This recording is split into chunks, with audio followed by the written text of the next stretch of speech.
1 जुलाई 2024 से देश में 3 नए कानून लागू हो गए हैं। गैर बीजेपी राज्य और कानून के जानकारों ने इस पर सवाल उठाए हैं।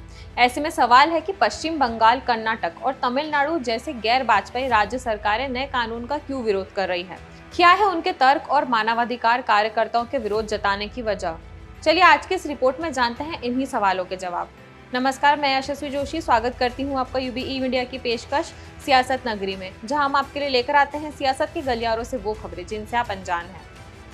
1 जुलाई 2024 से देश में 3 नए कानून लागू हो गए हैं। भारतीय दंड संहिता आईपीसी, दंड प्रक्रिया संहिता और भारतीय साक्ष्य अधिनियम की जगह भारतीय दंड संहिता, भारतीय नागरिक सुरक्षा संहिता और नया भारतीय साक्ष्य अधिनियम लागू हुआ। इस बीच गैर बीजेपी राज्य और कानून के जानकारों ने इस पर सवाल उठाए हैं। कानून लागू कर दिए गए हैं, लेकिन जो अपराध 30 जून या इससे पहले हुए हैं उन मामलों में सुनवाई पुराने कानून के आधार पर ही होगी। नए कानूनों को लेकर पश्चिम बंगाल, कर्नाटक और तमिलनाडु जैसे गैर भाजपाई राज्य की सरकारों के अपने तर्क हैं। सबसे अहम तर्क ये है कि नए कानून के नाम अंग्रेजी में रखे गए हैं। यह भारतीय संविधान के अनुच्छेद 346 का उल्लंघन है। पश्चिम बंगाल और तमिलनाडु के मुख्यमंत्रियों ने साफ तौर पर मांग की थी कि केंद्र सरकार इस कानून को अभी लागू न करे। नए कानून अध्ययन करने के लिए कर्नाटक सरकार ने विशेषज्ञों की एक कमेटी बनाई है। राज्य के कानून मंत्री एच.के. पाटिल का कहना है कि हमने अपने सुझाव गृह मंत्री अमित शाह को भेजे थे, लेकिन केंद्र सरकार की तरफ से उनका कोई जवाब नहीं दिया गया। डीएमके प्रवक्ता मनुराज षणमुगम ने नए कानून पर नाराजगी जाहिर करते हुए कहा है कि इससे सबसे ज्यादा केस करने वाले प्रभावित होंगे। कर्नाटक के कानून मंत्री एच.के. पाटिल का कहना है कि नए कानून में आत्महत्या को अपराध की श्रेणी से बाहर किया गया है, वहीं उपवास को अपराध की श्रेणी में रखा गया है। महात्मा गांधी ने उपवास करके सत्याग्रह किया, जिससे देश को आजादी मिली। भारतीय न्याय संहिता से आईपीसी 377 को पूरी तरह से हटाने पर कर्नाटक सरकार का कहना है कि कई तरह से अप्राकृतिक यौन संबंध के लिए इस कानून का इस्तेमाल हो रहा है, जिसे हटा दिया गया है।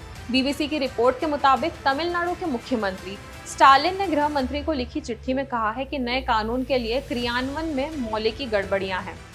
नए भारतीय न्याय संहिता बीएनएस की धारा 103 में हत्या के 2 अलग अलग तरीकों के लिए उपधाराओं का प्रावधान है, लेकिन उनकी सजा एक ही रखी गई है। लेकिन इस पर क्या कहती है विशेषज्ञों की कमेटी। नए कानून का अध्ययन करने के लिए कर्नाटक में बनी विशेषज्ञों की कमेटी का कहना है कि भारतीय नागरिक सुरक्षा संहिता यानी बीएनएसएस भ्रामक है।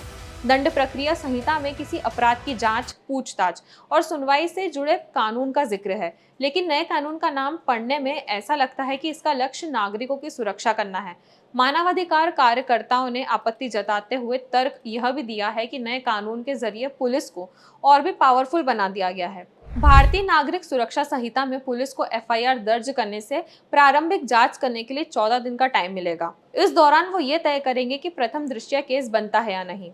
यह शक्ति हेड कांस्टेबल को दी गई है। वह किसी को भी गिरफ्तार करके किसी को भी आतंकवाद के आरोप में भी अभियुक्त बना सकते हैं। तो यह थी हमारी आज की खास रिपोर्ट, और आपको यह कैसी लगी अपने विचार हमसे जरूर साझा करें। वीडियो पसंद आए तो इसे लाइक और शेयर करें, साथ ही चैनल को सब्सक्राइब जरूर करें। सियासत नगरी आपके लिए लाता रहेगा ऐसी ही सियासती खबरें। तब तक के लिए धन्यवाद।